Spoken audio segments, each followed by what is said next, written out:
Welcome to sports live. আপনাদের সাথে আছি আমি মঞ্জুরি আজাদ এবং সেই সঙ্গে রয়েছে আমি সৈয়দ আবিদ হুসাইন সামি। শুরুতে জানাচ্ছি নিউজিল্যান্ড বাংলাদেশ টি-20 সিরিজ প্রসঙ্গ।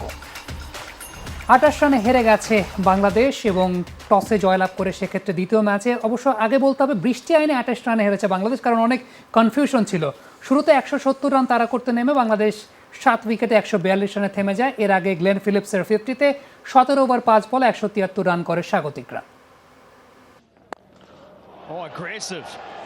বৃষ্টিবিঘ্নিত ম্যাচে টার্গেট বিভ্রান্তি। আন্তর্জাতিক ম্যাচে এমন ঘটনার নজির আর নেই। নেপিয়ারে বাংলাদেশ যখন টার্গেট তাড়া করতে নামে তখন ১৬ ওভারে ১৪৮ রান করতে হবে, এটাই জানতো লিটন নাইমরা। ১ ওভার ৩ বল ব্যাটিংয়ের পর টার্গেট নিয়ে তৈরি হয় বিভ্রান্তি, থেমে যায় ম্যাচ রেফারি জেফ ক্রোর রুমে দেখা যায় বাংলাদেশ দলের কোচ রাসেল ডোমিঙ্গো ও ম্যানেজার সাব্বির খানকে। নতুন হিসেবে বাংলাদেশ দলের টার্গেট দাঁড়ায় ১৬ ওভারে ১৭০। দুই ফরম্যাট মিলিয়ে সফরে টানা পঞ্চম ম্যাচে ব্যর্থ হয়ে ফেরেন লিটন দাস। তবে দ্বিতীয় উইকেটে সৌম্যর ব্যাটে লড়াই করার ভিত পায় বাংলাদেশ। নাইম শেখকে সাথে নিয়ে ৫২ বলে ৮১ রানের জুটি গড়েন সৌম্য। ২৫ বলে ৫০ করে ৫১ রান করে ফেরেন সৌম্য সরকার। ৩৮ রানে নাইম ফিরলে ১২ ওভার ১ বলে বাংলাদেশের স্কোর ১১০। পরের চিত্রটা অবশ্য হতাশার। পুরো সফরের মতোই ব্যর্থ মিডল অর্ডার। পালা করে চলে ব্যাটসম্যানদের যাওয়া আসার লড়াই। ২১ রানে অধিনায়ক রিয়াদ থামলে মূলত ম্যাচ থেকে ছিটকে যায় বাংলাদেশ। তবে শেখ মাহাদির ৬ বলে ১২ রানের ইনিংসেও বাংলাদেশের ২৮ রানের হারের লজ্জাতে সিরিজ নিশ্চিত হয় নিউজিল্যান্ডের। ম্যাচের শুরুতে নেপিয়ারে বৃষ্টিস্নাত কন্ডিশনে উইকেটের সুবিধা পেতে টস জিতে ফিল্ডিংয়ে নামে বাংলাদেশ। মোস্তাফিজের বদলি তাসকিন আহমেদের হাত ধরে শুরুতে সাফল্য পাওয়ার সুযোগ থাকলেও সে যাত্রা বেঁচে যান ফিন অ্যালেন। তবে পরের ওভারেই ১৭ রান করা ফিনকে ঠিকই ফেরান তাসকিন। তাসকিনের ক্যাচে যখন সবার হাত পিচ্ছিল তখন সতীর্থের ক্ষেত্রে ব্যতিক্রম স্পিড স্টার সাইফুদ্দিনের বলে ২১ রান করা গাপটিল ফেরেন তাসকিনের চোখ ধাঁধানো ক্যাচে। পরের ওভারে এসেই সাফল্য পান শরীফুল। ৫৫ রানে তখন ৩ উইকেটের দল নিউজিল্যান্ড। পরে উইয়াংকে বোকা বানান শেখ মেহেদি। এরপর বৃষ্টি বাধায় পড়ে ম্যাচ। ফিরে এসে চড়াও হন ব্ল্যাক ক্যাপরা। ফিলিপ মিসেলের ২৭ বলে ৬২ রানের জুটিতে ১৭ ওভার ৫ বলে ১৭৩ রান করে নিউজিল্যান্ড।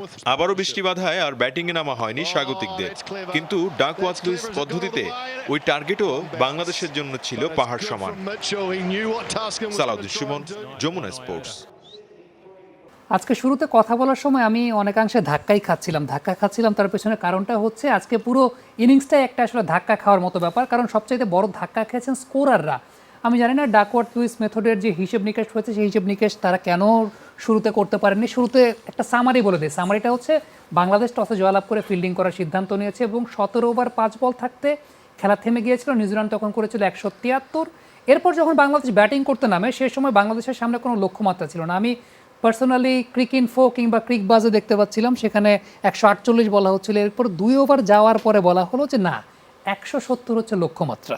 জেনারেলি অবশ্য টার্গেটটা একটু পরে যদি বলা হয় সেটা ১-২ বলের মধ্যেই কিন্তু আমরা জেনে যাই, কিন্তু এটা মনে হয় এই ফার্স্ট মনে হয় ক্রিকেট বিশ্ব এরকম দেখলো যে ২ ওভার পরে গিয়ে টার্গেটটা জানতে পারলাম আমরা। এনিওয়েজ, আমরা এইসব বিষয় নিয়ে কথা বলবো আমাদের আজকের দিনের অতিথির সঙ্গে। আমাদের আজকের অতিথি খন্দকার সালেক সুফি, ক্রীড়া বিশ্লেষক। স্যার, আশা করছি আপনি আমাকে শুনতে পাচ্ছেন। জি, শুনতে পাচ্ছি। স্যার, প্রথমেই জানতে চাইবো যে এই যে বৃষ্টির কারণে, বৃষ্টি আইনের মাধ্যমে তারা যে লক্ষ্যটা ফার্স্টে না জেনেই যে ব্যাট করতে নামলো, এটা কি এক ধরনের অজুহাত কিনা এই ম্যাচটা হারার ব্যাপারে, যে টার্গেট না জেনেই তারা ব্যাটিং এ নেমে গেছে? এই ডাকওয়ার্থ লুইসের ক্যালকুলেশন এত ডিফিকাল্ট না। ইভেন ক্যালকুলেটরে একটা প্রোগ্রাম সেট করা আছে।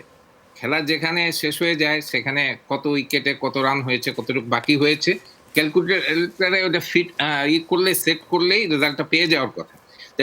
এইটা কোনোদিনই হয়নি। এটা নতুন যে একসময় আমি তো ক্রেগ ম্যাকমিলান এন্ড সুজি বেটস এর কমেন্টরি শুনছিলাম। ওরাও কিন্তু একসময় বলেছিল যে বাংলাদেশের টার্গেট ১৬ ওভারে ১৪৮ এবং দে আর অলসো সারপ্রাইজ। হয়তো বাংলাদেশ এই কথাটা নেমেই খেলতে আসলো, কিন্তু ১ ওভার ২ বলের পরে হঠাৎ খেলাটা থামিয়ে দিয়ে নতুন টার্গেট দেওয়া হলো। ১৬ ওভারে ১৭০ তো একটা বড় টার্গেট, প্রায় ১০ রানের মতো টার্গেট। সেই টার্গেট হঠাৎ করে চেস করা এটা খুব ডিফিকাল্ট। মানে এটা সাধারণত হয় না এবং এটা ডেফিনিটলি এটার একটা চাপ ছিল। তারপরেও কিন্তু বাংলাদেশ প্রথমে তো লিটন উইকেট বিলিয়ে দিয়ে আসলো। তারপরে সৌম্য অনেকদিন পরে সৌম্যর মতোই একটা ইনিংস খেললো এবং নাইমও খুব চমৎকার খেলছিল। এই পার্টনারশিপে কিন্তু এক সময় ২ উইকেট পরপর ২ ওভারে কিন্তু ৩৯ রান সংগ্রহের পরে আ ওদের ক্যাপ্টেনও কিন্তু একটু ঘাবড়িয়ে গিয়েছিল। কিন্তু এই ২ টা উইকেট হঠাৎ পড়ে যাওয়ার পরে এবং মিডল অর্ডারে আজকে কিন্তু মুশফিকের অভাব অনেকটা দেখা গেছে। মিডল অর্ডার হুড়মুড় করে ভেঙে পড়লো, পরে আর চাপ নিতে পারল না। এইজন্যই ম্যাচটা বাংলাদেশ হেরে গেছে। যদিও আমি বলি টার্গেটটা কিন্তু পাহাড় সমান উঁচুই ছিল বাংলাদেশের জন্য। স্যার এই জায়গাটায় আপনার কাছে আমার আরও প্রশ্ন আছে, সেই প্রশ্ন আমি করব, তবে তার আগে একটা রিপোর্ট আমি দেখতে চাই। নিউজিল্যান্ডের বিপক্ষে দ্বিতীয় টি-20তে লক্ষ্য ঠিক না হওয়া পর্যন্ত ব্যাটিং শুরু করা উচিত হয়নি বলে মনে করেন বাংলাদেশ কোচ রাসেল ডমিঙ্গো। আন্তর্জাতিক ম্যাচে এমন ঘটনা হতাশাজনক দাবি করে ডমিঙ্গো জানিয়েছেন নিজের পুরো ক্যারিয়ারে এমন ঘটনা তিনি কখনোই দেখেননি।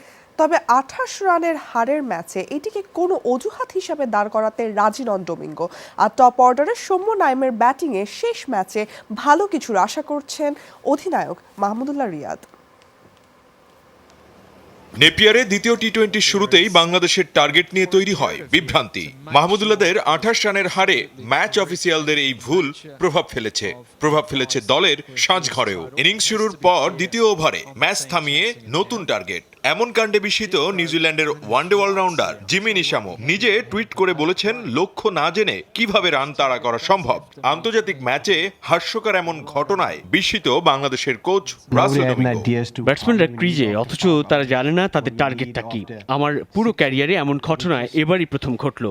আমরা কেউই জানতাম না ৫ ওভার শেষে আমাদের কত রান দরকার। আমি কখনোই এমন কোনো ম্যাচে এমনটি হতে দেখিনি। আমার মনে হয় বিষয়টি সুরাহা হওয়া না পর্যন্ত খেলা শুরু করা উচিত হয়নি। এমন ঘটনার জন্য আমরা মোটেই প্রস্তুত ছিলাম না।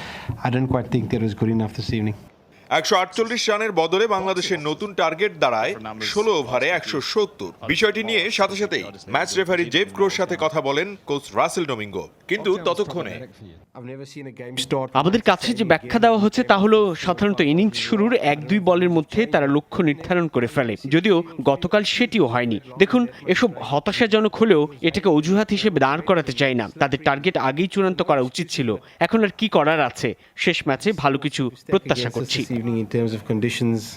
এক সময় সৌম্য নাইমের দুর্দান্ত ব্যাটিংয়ে ১৭০ রান তাড়া করাও সম্ভব বলে মনে করছিলেন মাহমুদুল্লাহ। তবে ম্যাচটি হাতছাড়া হয়ে যায় সেই মিডল অর্ডারের ব্যর্থতাতেই। দিনের ম্যাচ নিয়ে এমন মূল্যায়ন ছিল দলপতির। We didn't know that what the DL score in 5 overs and the DL score was kept changing on the scoreboard.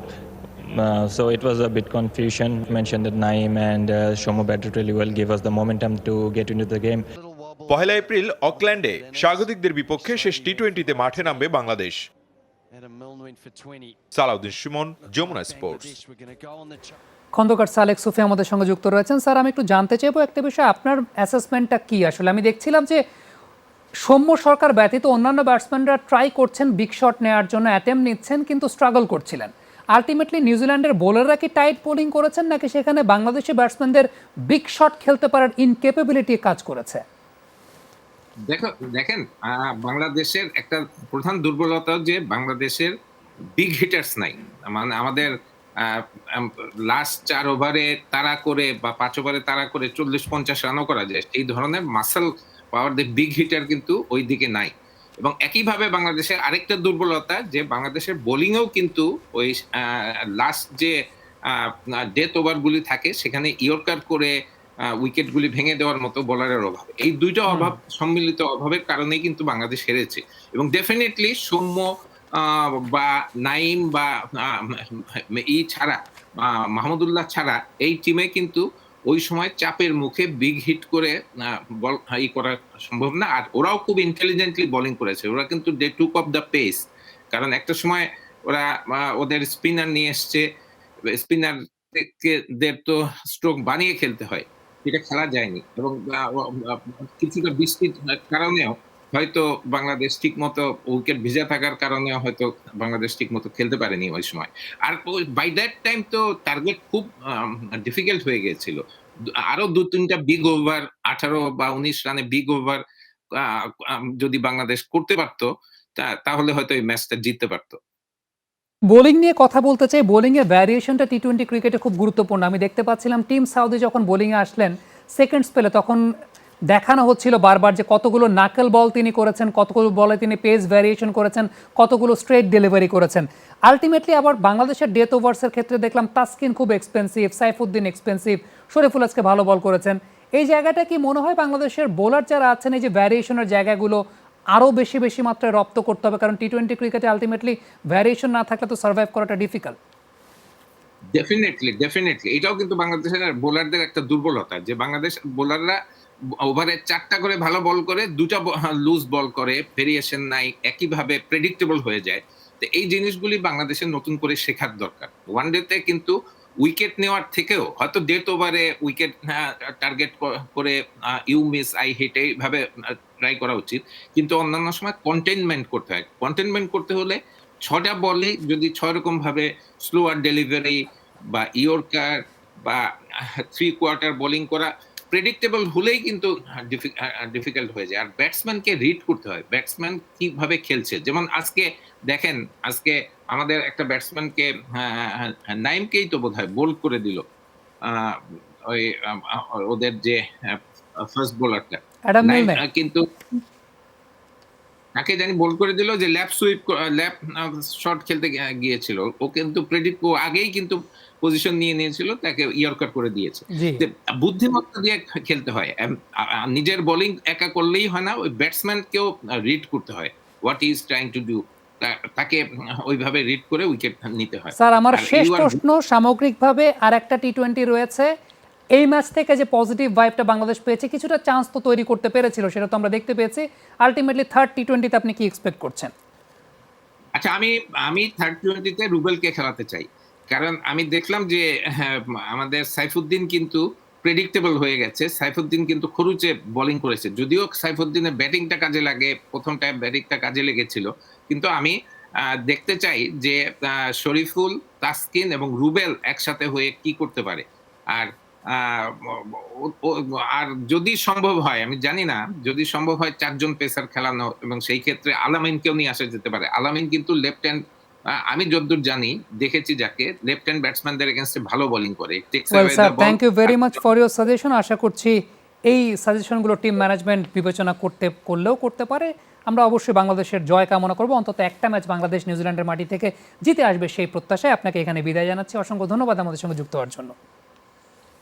একটা আন্তর্জাতিক ক্রিকেট ম্যাচ চলছে, একটা দল চেস করতে নেমেছে এবং চেস করতে নামার পর তখন পর্যন্ত তারা জানে না যে তারা আসলে কি চেস করছে।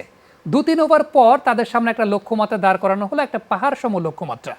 আমার প্রশ্নটা হচ্ছে, ডাকওয়ার্থ লুইস টার্ন মেথড, এটা কোনো রকেট সায়েন্স না, এটা একটা সফটওয়্যারাইজড সিস্টেম। আগে একটা সূত্র ব্যবহার করা হতো ডাকওয়ার্থ লুইস পদ্ধতিতে, সেই সূত্রটার একটা সংযোজন বিয়োজনের মাধ্যমে এখন নতুন পদ্ধতিতে সেই ডাকওয়ার্থ লুইস টার্ন পদ্ধতিটা বিবেচনা করা হয়। কিভাবে সেই সূত্রটা কাজ করে দেখে আসবো। Tim Southey's underway and we officially don't know what Bangladesh are aiming for. Cricket ইতিহাসে এমন ঘটনা বোধহয় এই প্রথম, একটি দল চেস করতে নেমেছে অথচ টার্গেটটাই অজানা। এই ম্যাচ না খেলা কিউই ক্রিকেটার জিমি নিশাম তো টুইট করে বলেই ফেললেন, এটা কি করে সম্ভব? একটা দল চেস করছে কিন্তু কি চেস করছে সেটাই অজানা। শুরুতে ক্রিকেটের বিভিন্ন ওয়েবসাইটে দেখানো হচ্ছিল লক্ষ্যমাত্রাটা 16 ওভার 148, কিন্তু অফিসিয়াল স্কোর বোর্ডে কিছু লেখা ছিল না। ধারাভাষ্যকাররাও এই ব্যাপারে কিছুই বলছিলেন না। শেষ পর্যন্ত বাংলাদেশের ইনিংসের 2 ওভার পর সংশোধিত টার্গেট জানা যায় 16 ওভার 170। ডাকওয়ার্থ লুইস পদ্ধতির সৃষ্টির পর থেকে এর হিসেব নিকেশের মার প্যাচ নিয়ে অনেক বিতর্ক ছিল, আছে। চলুন দেখে নেই ডাকওয়ার্থ লুইস পদ্ধতি কিভাবে কাজ করে। ডাকওয়ার্থ লুইস পদ্ধতিতে একটি সূত্র আছে, সেই সূত্র অনুযায়ী এই ম্যাচের হিসেবে 16 ওভারে বাংলাদেশের লক্ষ্যমাত্রাটা এমন হওয়ার কথা, টার্গেটটা এমন হওয়ার কথা, নিউজিল্যান্ডের শেষ পর্যন্ত করা স্কোর গুণ বাংলাদেশের বাকি থাকা রিসোর্স ভাগ নিউজিল্যান্ডের ব্যবহার করা রিসোর্স যোগ 1। এই হিসেবটা বড্ড প্যাঁচানো। নিউজিল্যান্ডের স্কোর যে 173 সেটা জানা কথা, কিন্তু বাংলাদেশের বাকি থাকা রিসোর্স এবং নিউজিল্যান্ডের ব্যবহার করা রিসোর্স, এই বিষয়টা কি? এক্ষেত্রে সাহায্য নিতে হবে রিসোর্স টেবিলের। রিসোর্স টেবিলে দেখা যায় কোনো দলের যদি হাতে 16 ওভার থাকে এবং কোনো উইকেট না যায়, তাহলে সেই দলের রিসোর্স পার্সেন্টেজ হলো 84.1। তাহলে বাংলাদেশের বাকি থাকা রিসোর্স পার্সেন্টেজ হচ্ছে 84.1। অন্যদিকে কোনো দলের হাতে যদি 2 ওভার বাকি থাকে এবং উইকেট থাকে 5টি, যেমনটি নিউজিল্যান্ডের ছিল, তাহলে তার রিসোর্স পার্সেন্টেজ 12.0। অর্থাৎ নিউজিল্যান্ডের ব্যবহার করা রিসোর্স 100-12 88.0। তাই ডাকওয়ার্থ লুইসের হিসেব দ্বারায় বাংলাদেশের টার্গেট 167। কিন্তু 2015 সাল থেকে প্রফেসর স্টিফেন স্টার্নার আবিষ্কৃত ডাকওয়ার্থ লুইস টার্ন পদ্ধতি ব্যবহার করা হয়, যা পুরোপুরি কম্পিউটারাইজড এবং যেখানে ভগ্নাংশের হিসেব খুব নিখুঁতভাবে করা হয়। তাতে বাংলাদেশের লক্ষ্যমাত্রা দাঁড়ায় 170। প্রশ্ন হচ্ছে 167 হোক কিংবা 170, একটা আন্তর্জাতিক ক্রিকেট ম্যাচে সফটওয়্যার বা ম্যানুয়াল হিসেব সবকিছুর সুবিধায় তাৎক্ষণিকভাবে পাওয়ার কথা, কিন্তু তা পেতে এত বিলম্ব হলো কেন? সৈয়দ আবিদ হোসেন সামি, যমুনা স্পোর্টস। ফাইনালে ট্রফি জয়ের সুবর্ণ সুযোগ হাতছাড়া করলেও হতাশা নেই কোচ জেমি ডের মাঝে। ফাইনালের মতো ম্যাচেও স্ট্রাইকিং জোনের ফুটবলার খুঁজতে পরীক্ষা চালিয়েছেন এই ইংলিশম্যান। তবে এমন সুযোগ হাতছাড়া হওয়ায় হতাশা ফুটবলারদের মাঝে। বিপরীতে লোকাল কোচ আর বাংলাদেশের থেকেও কম পারিশ্রমিক পাওয়া নেপাল ফুটবলারদের সাফল্যের পেছনে রয়েছে তাদের কঠোর পরিশ্রম। কাঠমান্ডু থেকে অলক হাসানের রিপোর্ট। স্বাগতিকদের কাছে কি শুধু দর্শক চাপ আর কন্ডিশনের কাছেই হেরেছে বাংলাদেশ, নাকি খেলার কৌশলেও ভুল ছিল? নেপাল দলের অধিনায়ক তো মনে করেন তাদের কঠোর পরিশ্রমের ফল এটি।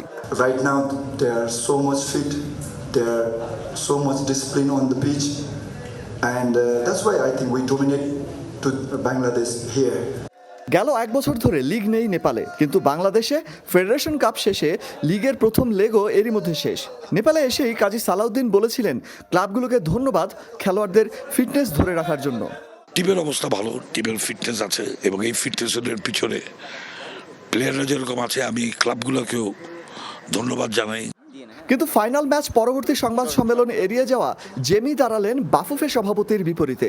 বললেন ক্লাবগুলোর কারণেই পিছিয়ে যাচ্ছে জাতীয় দল। ক্লাবে দেশের ফুটবলাররা সামনে খেলার সুযোগই পায় না, তাহলে আপনি গোল কিভাবে আশা করেন? ডিফেন্স মিডফিল্ড থেকে আমাকে খেলোয়াড় তুলে আনতে হয় সামনে।